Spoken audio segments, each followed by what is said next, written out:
Welcome back, everybody. Thanks for joining us. I see people are sticking around. I'm very excited about my next guest. It is Dr. Anna Hanlon-Dearman, who is the pediatrician from Winnipeg, Manitoba, and you are the head. I'm the medical director of the Manitoba FASD Center and Network. So you know what? So yesterday during the conference, which was awesome, we listened to the speaker, and then we would have a discussion. And so each table had a facilitator. And I was looking at her name, and I didn't really realize until I was sitting right beside her, and we were discussing all morning. And here she is, and I'll tell you, she's a sweet lady. What is your presentation on today? I'm talking about attachment today in FASD, in little kids. Okay, so let's go there. So tell us about it. Tell us about FASD and attachment. Sure. We decided to do a project in the community rather than in a clinical setting to try and help support families who have young kids, preschoolers, who are struggling with all kinds of behaviors and attachment problems. And we wanted to try out a particular type of attachment strategy intervention that would help support parents and help parents understand their child's behaviors a little bit better. So we worked with family services, and we worked with a bunch of families in the community, and we implemented this. It took us 3 years to do it. Wow. Yeah. But we've got some really nice results. We've shown how we can really enhance a parent's understanding of why is their child hyperactive, why is their child aggressive, how can they receive some of that information from their child when a lot of the time their child's showing some pretty negative kinds of behaviors, and how can we help shift the child's behavior into something a little more secure and a little bit more positive, and how can we help shift the parent's understanding of why their child is behaving like that and what they can do to support their child. So let's give a little tip to those who aren't able to make it. So you see the hyperactivity, right? Possibly some aggression too? Yeah, possibly. What do they do? Yeah. In a nutshell, right? In a nutshell, yeah. Watch, wait, and wonder. Watch, wait, and wonder. Yep. It's hard to do when your child's being aggressive. Totally get that. But the watching is looking at the behavior and saying, what are they really doing? What was going on around them when they were starting to behave like this? The waiting part is, as a parent, the temptation sometimes to just react when your child's being very reactive is definitely there. And we're saying, wait a second. Think about what is that behavior telling you and where is it coming from? So take that moment. It's just a moment. It's not a long time. And then say to yourself, I wonder what this behavior is telling me. And then the therapy program really helps you with the what comes next part. Okay.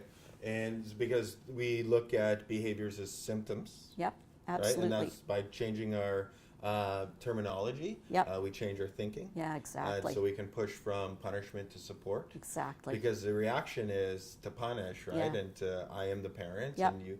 Because there's some extreme cases, man. Your Absolutely. kid's telling you to go F yourself, and Yep. they want to kill you and die, and Yep. and they're punching holes in walls. Yep. But still, as a caregiver, just for a second, take that moment yourself to kind of wonder and say, what am I receiving from my child?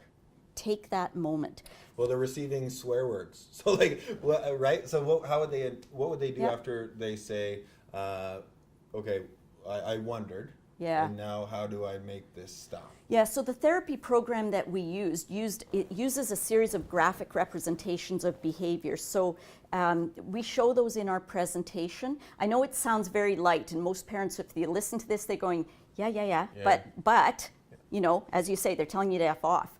But on the graphic, it really shows you what does it mean when your child's either moving away from you or moving towards you, perhaps in a way that you're not really looking at that.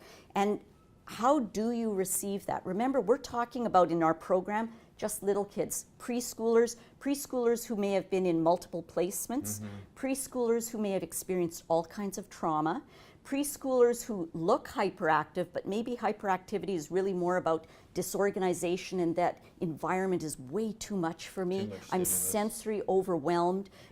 So that wondering really says, are they doing that because they're overwhelmed? That's different than are they doing that because they're afraid and they're being aggressive because the only way they've dealt with trauma is fighting back? Or are they doing that because they're just so disorganized they can't make sense of their world? That moment of wonder helps you separate out some of that and gives you a bit of guidance. But it is something that we worked with families. Like I say, it took us 3 years to work with families. We worked with families over the long haul to really help them understand that in a way. Now, the therapy that goes along with it, with these guidelines, is that going to be published? Yeah, absolutely. It's already been submitted, and we're going to show the graphic representation in our presentation, which is coming up soon. Okay. Yeah. We're going to show that graphic. We're going to have the 2 therapists who we worked with talk in some detail, really at a therapy detail, about what they did, what they looked for, what worked, what didn't work. We're going to talk about all that. Is this something you'd be open to in the future of doing a video to get into the hands of, sure. of caregivers? Sure, I'm we not can trying do to that. put you on the No, spot. no. But they're saying, okay, give me the graphic. I give know, me the graphic, I know, right? I But this is, we don't want to spoil it for the attendees that are attending. If you have a question, we got just a few minutes because, for sure. you know, she's busy. And so, okay, so Jennifer, but you are toddlers, right? Yeah, I'm little kids. Okay, so You can use some of these principles with older kids, but it becomes a bit more complicated. my 13-year-old son has FAS, ADHD, and perceptual disorder. Yep. I'm wondering if your next guest could speak into why he has no gray area. Yep. He is very black or white and no in between. We're unable to convince him otherwise, and it's hard as a parent to help him see other possibilities in his thought processing. So Yeah, I understand that. Right? Yep, absolutely. Is that a transition issue or? No, that's a wiring issue. So when you think about the effect of alcohol on the brain, one of the effects is that you can be very concrete in your understanding of things. And so something as simple as, so I was talking with somebody who was giving an example of I hate to give a negative example, but a kid who was setting a fire in one particular location, and they worked really hard with him to teach him not to do that, but it didn't stop him from doing it in a different location because that was a different location, right? So there wasn't a generalization of the information. Right. And that's part of the hard wiring of FASD. Somebody yesterday talked about Highway 5, and you know that you can learn to take Highway 5 to go from one place to another, but in FASD what you might have to do is take the back roads all the way around. So the concrete thinking means you know things very well in one particular circumstance, perhaps even with one set of words attached to it. And if you vary those words, you vary the environment, all of a sudden it's something new entirely. And so we can't change that very easily in kids with FASD. What we have to do is change the way we approach them and say, if what we're saying, if what we're doing isn't working, let's try a different way of saying it, a different way of showing it, a different way of teaching, whatever the situation is. That black and white thinking is definitely there. Oh, geez. And yeah, because it's the concreteness too, right? Right. And so, Right. you know, that's why I used to tell my staff, don't say you're going to show up at 12 o'clock and then show up at 12:01. Right, Because, exactly. Because then it's... Then it's not 12 o'clock. What is a quick, like a strategy that perhaps, she can kind of, because there is no gray area with them. Right. So one of the ways, and this might be an over time thing, is to think about, first of all, how you've said something to your child. And have you changed the way you've said it? Even in a minor way could make a big difference. The other thing is when you talk to children, try to avoid idioms or expressions. An example might be a child who heard an adult say, "Oh, that suddenly hit me," right? Meaning they suddenly got it. But the child heard "hit me" and said, "Nothing hit you."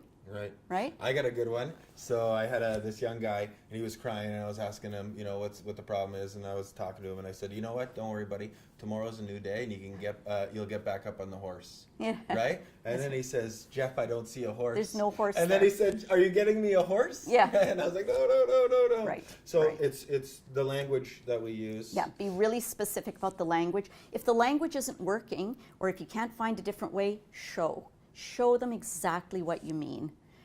Take them to it, show them in a picture, show them by doing it, show them what you mean. Awesome. And keep it simple.